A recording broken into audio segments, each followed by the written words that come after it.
MSP एक बहुत ही ज्वलंत सा मुद्दा है। बहुत ही अच्छे तरीके से किसानों ने उसको उठा रखा है। उस पर काफ़ी उन्होंने प्रदर्शन भी किया है, काफ़ी सारे लेख भी छपे हैं। बट बेसिकली हमारे जो लोग हैं जो लिखते जा रहे हैं, उसमें लिखने में वो लोग बहुत सारी चीज़ें मिस कर जाते हैं। जैसे वो लोग ये नहीं बताते कि भाई एमएसपी ज़रूरी क्यों है।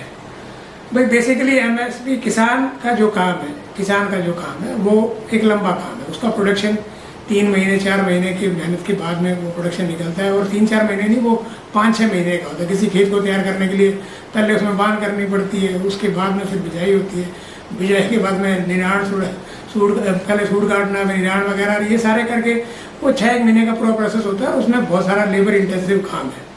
अब इसमें अगर किसान परिवार अगर खेती करना छोड़ दे तो वहाँ पे नए आदमी को लाना, नए आदमी को एडजस्ट करना और उन्हें खेती करने के लिए लगाना सरकार के लिए बड़ा टफ काम होगा। जैसे अमेरिका या कितने जितने भी डेवलप्ड कंट्रीज हैं, उसमें खेती को प्रमोट करने के लिए वो लोग फ्लोर प्राइस बोलते हैं।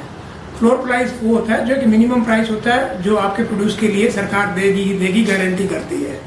तो सेम चीज़ें हम यहाँ पे भी इम्प्लीमेंट कर सकते हैं। फ्लोर प्राइस, जिसको यहाँ पे एमआरपी बोल देते हैं, या मिनिमम वेज जो बोलते हैं वहाँ पे अमेरिका में या डेवलप्ड कंट्रीज में, वो वैसा सा सिस्टम है ताकि लोग इस खेती किसानी में जुटे रहें या पशुपालन में जुटे रहें। क्योंकि इंडिया में अभी तक वो लेवल आया नहीं, और वो लेवल आना बहुत मुश्किल भी है कि आप बड़े बड़े फार्म्स होंगे, थोड़े से लोग उस फार्म्स को, डेयरी फार्म्स को चला रहे होंगे और उससे लोगों में दूध सप्लाई करेंगे, और इतना बड़ा सिस्टम हम बना पाएंगे। उसमें it is going to take a hell lot of time. तो बहुत ज़्यादा वक्त लगने वाला है। सरकार के पास इमीडिएटली ऐसी कोई पॉलिसी भी नहीं पड़ी हुई है, और सरकार के पास ऐसे रिसोर्सेज भी नहीं है कि सरकार उन चीज़ों को लागू कर सके। तो उसमें बहुत सारा टाइम लगने वाला है। जब तक सबसे बेहतर ये है कि, और तब तक हो सकता है कि जितने टाइम में ये लागू करें तब तक लोग व्यवस्था के खिलाफ विद्रोह भी कर दें।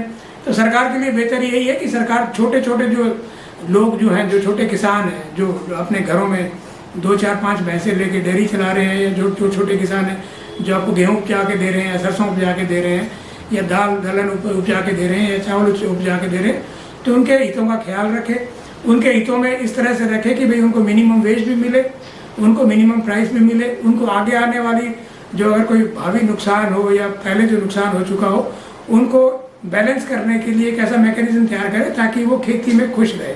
सरकार की तरफ वो ज़्यादा देखे भी नहीं। नौकरी के लिए आदमी अपने पास रिसोर्स होगा, वो अपने पास उसका कमाई का साधन होगा, तो वो बिल्कुल भी नहीं चाहेगा कि उसका बच्चा उसको या उसकी बच्ची उसको छोड़ के कहीं दूर जाए और नौकरी करे, परिवार को छोड़ के जाए। तो वो वहाँ पे एक सेटल्ड रहेगा। तो इंडिया की बहुत सारी सोशल, पॉलिटिकल, या आप बोलें कि हर तरह की समस्याओं का समाधान है कि आप उनको एमएसपी दें। उनके जो अपने आप में एक बिजनेस, सरकार जिस तरह से कह रही है कि भाई आप पकौड़े बनाओ, उससे बिजनेस शुरू करो, या अपने स्टार्टअप शुरू करो, तो ये तो स्टार्टअप शुरू किया हुआ ही है। किसानों का तो स्टार्टअप ये पीढ़ियों से चला आ रहा है। तो सरकार इस स्टार्टअप को सपोर्ट क्यों नहीं कर रही है? सरकार को चाहिए कि स्टार्टअप को सपोर्ट करे, उसको ये फाइनेंस करे, उसको रिस्ट्रक्चर करे, और हर तरीके से उनसे बात करें, उन्हें समझाए कि भाई इस तरह से इसको बेहतर तरीके से चलाया जा सकता है। और हम लोग इस मामले में लोगों को टेक्निकल गाइडेंस देने के लिए तैयार है, फाइनेंशियल गाइडेंस देने के लिए तैयार है। उनकी बैलेंस शीट किस तरह से प्रिपेयर होगी वो बताने के लिए तैयार है।